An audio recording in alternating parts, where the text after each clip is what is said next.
కి స్వాగతం. ఈ రోజు వార్తల్లోని ముఖ్యాంశాలు. మ్యూల్ హంటర్ ఏఐ టూల్తో ఆర్థిక మోసాలకు చెక్.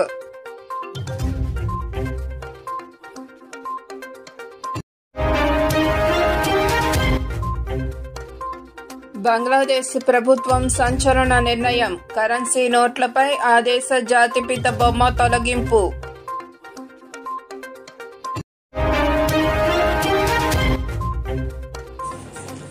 ఢిల్లీ సరిహద్దుల్లో రైతులను నిలిపివేసిన పోలీసులు. టియర్ గ్యాస్ ప్రయోగం.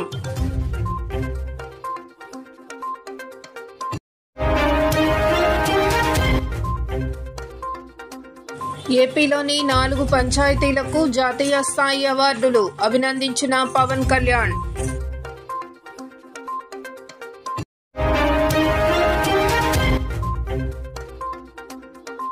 అంబేద్కర్ సేవలను స్మరించుకున్న చంద్రబాబు.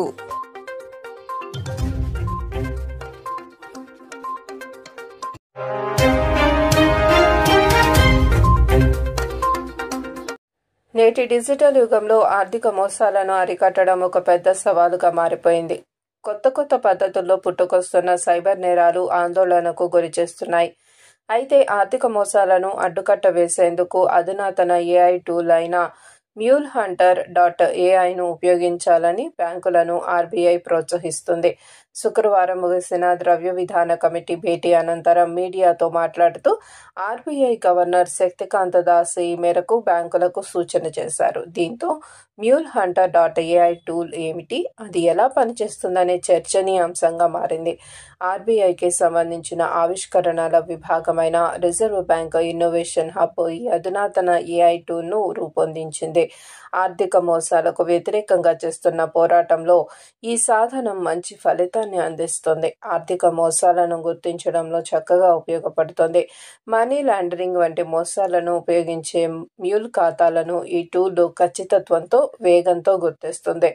ఈ అప్లికేషన్ను ఇప్పటికే 2 ప్రభుత్వ రంగ బ్యాంకులు విజయవంతంగా ఉపయోగిస్తున్నాయి. నిజానికి ఆర్థిక మోసాల కోసం నేరగాళ్లు ఉపయోగించే మనీ మ్యూల్ ఖాతాలను గుర్తించడం అత్యంత సంక్లిష్టంగా మారింది. ఈ తరహా మోసాలను అరికట్టడంలో ఇదే అతిపెద్ద సమస్యగా ఉంది. ఎలాంటి అనుమానం లేని వ్యక్తుల పేర్ల మీద బ్యాంక్ ఖాతాలను ఓపెన్ చేయించి నేరగాళ్లు వాటి మీద అంతర్గత లావాదేవీలను నిర్వహిస్తూ ఉంటారు.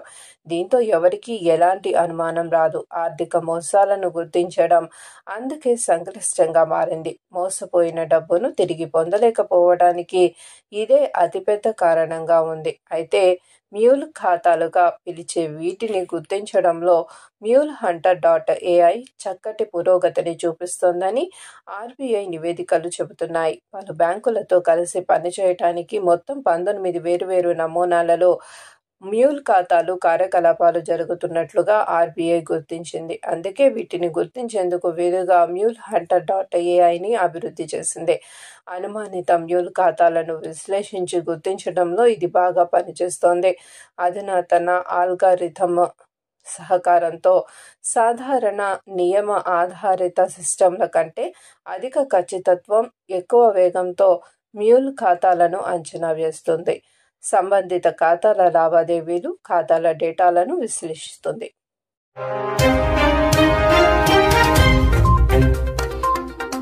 బంగ్లాదేశ్ ప్రభుత్వం సంచలన నిర్ణయం తీసుకుంది. ఆ దేశ జాతిపిత షేక్ ముజిబుర్ రెహమాన్ బొమ్మలను కరెన్సీ నోట్ల నుంచి తొలగించాలని నిర్ణయించింది. ఈ మేరకు కొత్త నోట్లను ముద్రిస్తున్న బంగ్లాదేశ్ బ్యాంక్ షేక్ హసీనా భారత్ పారిపోవడానికి కారణమైన జులై తిరుగుబాటును ప్రతిబింబించేలా ఫోటోలను ముద్రిస్తున్నట్టు ఢాకా ట్రిబ్యునల్ పేర్కొంది. ఆగస్టు 5న షేక్ హసీనా భారత్కు పారిపోయిన తర్వాత దేశ మధ్యంతర ప్రభుత్వంలో చీఫ్ అడ్వైజర్గా నోబెల్ బహుమతి గ్రహీత మొహమ్మద్ యూనుస్ బాధ్యతలు చేపట్టారు. మధ్యంతర ప్రభుత్వ ఆదేశాల ప్రకారం 20, 100, 500, 1000 టాకాల నోట్లను ముద్రిస్తున్నట్లు బంగ్లాదేశ్ సెంట్రల్ బ్యాంక్ తెలిపింది.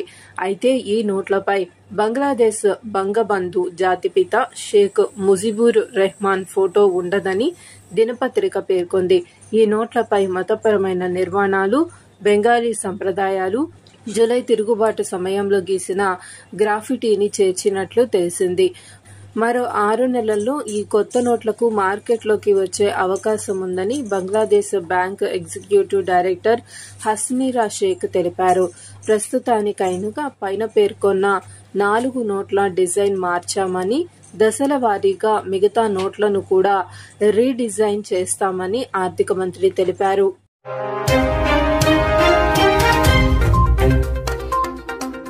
ఢిల్లీ సరిహద్దుల్లో పంజాబ్, హర్యానా రైతులను పోలీసులు అడ్డుకున్నారు. రైతులను ఢిల్లీలోకి ప్రవేశించకుండా బారికేడ్లు, కంచెలను ఏర్పాటు చేయడంతో పాటు భారీగా భద్రతా బలగాలను మోహరించింది. శంభు సరిహద్దుల్లో రైతులపై హర్యానా పోలీసులు టియర్ గ్యాస్ ప్రయోగించారు. పంజాబ్, హర్యానా సరిహద్దు పాయింట్ల వద్ద భద్రతను కట్టుదిట్టం చేశారు. 101 మంది రైతుల జాథా శంభు సరిహద్దు నుంచి శుక్రవారం మధ్యాహ్నం 1 గంటకు ప్రారంభమైంది. బృందంగా సరిహద్దుకు చేరుకుంటున్న రైతులను హర్యానా పోలీసులు నిలిపివేశారు. 4 మించి సమావేశం కాకూడదని BNSS సెక్షన్ 163 కింద నిషేధాజ్ఞలను విధించినట్లు తెలిపారు. రైతు జాథాని అడ్డుకునేందుకు హర్యానా ప్రభుత్వం తీవ్రంగా ప్రయత్నిస్తోంది. అంబాలా జిల్లాలోని 11 గ్రామాల్లో డిసెంబర్ 9 వరకు మొబైల్, ఇంటర్నెట్ సేవలను నిలిపివేసింది.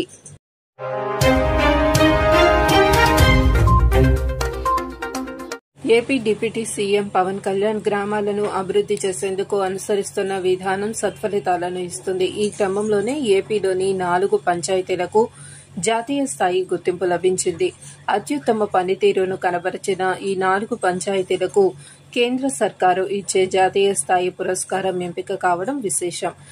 రాష్ట్రంలోని 4 పంచాయతీలకు దీన్ దయాళ్ ఉపాధ్యాయ పంచాయత్ సతత్ వికాస్ పురస్కారాలు లభించాయి. ఈ అవార్డులు పొందిన పంచాయతీలకు డిప్యూటీ సీఎం పవన్ కళ్యాణ్ ఈ సందర్భంగా అభినందనలు తెలిపారు. హెల్దీ పంచాయత్ అనే విభాగంలో చిత్తూరు జిల్లాలోని బొమ్మ సముద్రం ఎంపికైంది. వాటర్ సఫిషియంట్ విభాగంలో అనకాపల్లి జిల్లాలోని న్యాయంపూడి, క్లీన్ అండ్ గ్రీన్ విభాగంలో అనకాపల్లి జిల్లాలోని Tagarampudi, socially just and socially secured panchayat విభాగంలో ఎన్టీఆర్ జిల్లాలోని ముప్పాళ్ల గ్రామాలు ఎంపికయ్యాయి. రాష్ట్ర పంచాయతీలో సుస్థిర అభివృద్ది లక్ష్యంగా ముందుకు వెళ్తున్నామని ఉప ముఖ్యమంత్రి పవన్ కళ్యాణ్ స్పష్టం చేశారు.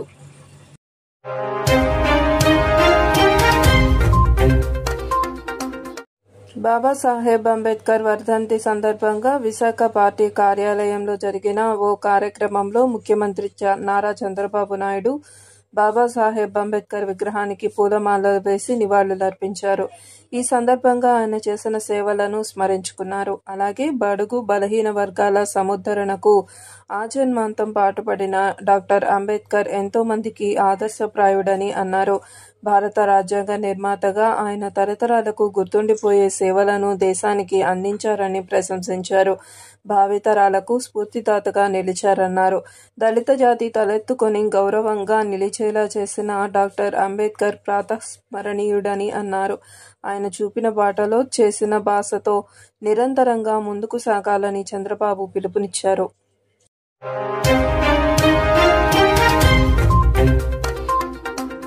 వార్తలు ఇంతటితో సమాప్తం.